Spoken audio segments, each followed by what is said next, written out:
Qozog'iston mamlakati haqida qiziqarli va foydali ma'lumotlar. Geografiya va tabiiy resurslar. Qozog'iston dunyodagi eng katta ichki davlatlardan biri bo'lib, hududi Rossiya va Xitoy bilan chegaradosh. Mamlakatning ko'plab hududlari cho'l va step bo'lib, bu yerda noyob hayvonlar yashaydi, masalan, qushlar va kiyiklar. Qozog'iston neft, gaz, uran va temir rudasi kabi boy tabiiy resurslarga ega. Tarix va madaniyat. Qozog'iston qadimiy sulolalar va ko'chmanchi xalqlar markazi bo'lgan. Qozog'iston madaniyati ko'chmanchi turmush tarziga asoslangan. Bu yerda milliy kiyimlar va qo'l san'ati juda rivojlangan. Qozog'iston mustaqillikka 1991-yilda erishgan, Sovet ittifoqi parchalangach. Shaharlar va iqtisodiyot. Poytaxt Astana, sobiq Nur-Sulton. Zamonaviy arxitektura va yuqori texnologiyalar markazi. Almaty, mamlakatning iqtisodiy va madaniy markazi, eski poytaxt bo'lgan. Qozog'iston transport va savdo markazi sifatida Markaziy Osiyoda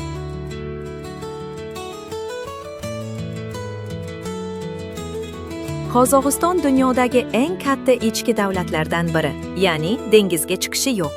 Bu yerda 100 dan ortiq turli qush turlari uchraydi. Shuning uchun biologlar va tabiat ixlosmandlari uchun juda qiziqarli. Qozog'iston tog' va step hududlarida noyob vulqonik va geologik shakllar mavjud. Qozog'iston hududida yer osti neft va gaz konlari dunyodagi eng boy konlardan hisoblanadi. Mamlakat kosmik tadqiqotlar bilan mashhur. Birinchi kosmonavtlar tayyorlangan va sun'iy yo'ldoshlar uchirilgan joylardan biri. Qozog'iston an'anaviy musiqa asboblari bilan mashhur. Masalan, dombra, milliy simli cholg'u. Shaharlar va qishloqlar o'rtasida transport tizimi yaxshi rivojlangan, shu jumladan uzun temir yo'l tarmoqlari mavjud. Charin kanyoni tabiiy mo'jiza sifatida sayyohlar uchun mashhur joy. Qozog'istonda ko'plab qadimiy arxeologik yodgorliklar saqlangan, masalan, turli sulol. Qozog'iston step va tog' hududlarida o'tkaziladigan sport va turli ko'chmanchi o'yinlar qadimiy an'analarni saqlaydi.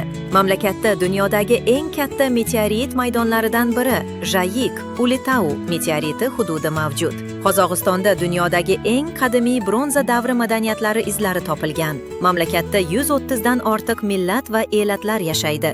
Shuning uchun ko'plab turli tillar va an'analar uyg'unlashgan. Qozog'iston cho'llari va tog'larida noyob o'simliklar va dori-darmon o'simliklari uchraydi. Step hududida hayvonlar bilan bog'liq qadimiy an'analar saqlanib qolgan. Masalan, o't ustida kurashish va an'anaviy o'yinlar. Qozog'iston dunyodagi eng katta shisha tuz konlaridan biri, Ekibastuz tuz koniga ega. Tabiiy go'zalliklar. Charin kanyoni Markaziy Osiyo Grand Kanyon deb ataladi va sayyohlarni jalb qiladi. Qozog'istonda qishloq hayoti va zamonaviy shaharlashgan hayot uyg'un yashaydi. Shuning uchun turizm uchun juda boy imkoniyatlar mavjud.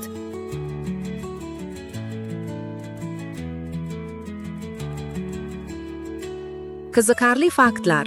Qozog'iston kosmik tadqiqotlar bilan mashhur. Baykonur kosmodromi bu yerda joylashgan. Bu yerda dunyodagi eng katta tuz ko'llaridan biri, Balxash ko'li mavjud. Qozog'iston turli millatlar va tillar uyg'un yashaydigan mamlakat bo'lib, u yerda rus va qozoq tillari keng tarqalgan. Qozog'iston qo'shiq, raqs va turkmancha choy ichish an'analari bilan mashhur. Qozog'iston hududi dunyodagi eng katta cho'llardan biri, Qizilqum va Betpakdala cho'llariga ega. Mamlakatda dunyodagi eng uzun temir yo'l yo'llaridan biri joylashgan. Bu orqali yuk va yo'lovchilar Markaziy Osiyo bo'ylab harakat qiladi. Qozog'iston Markaziy Osiyodagi eng ko'p turli hayvonlar va qush turlariga ega mamlakatlardan biri. Baykonur kosmodromi dunyodagi eng qadimiy va faol kosmodromlardan biri bo'lib, u yerda birinchi sun'iy yo'ldosh va inson kosmosga uchirilgan. Qozog'iston milliy oshxonasi an'anaviy bo'lib, masalan, besh barmoq, kuyurdak, lagman va qozon kabobi mashhur. Videoga like bosing va kommentariyada o'z fikringizni qoldiring. Rahmat!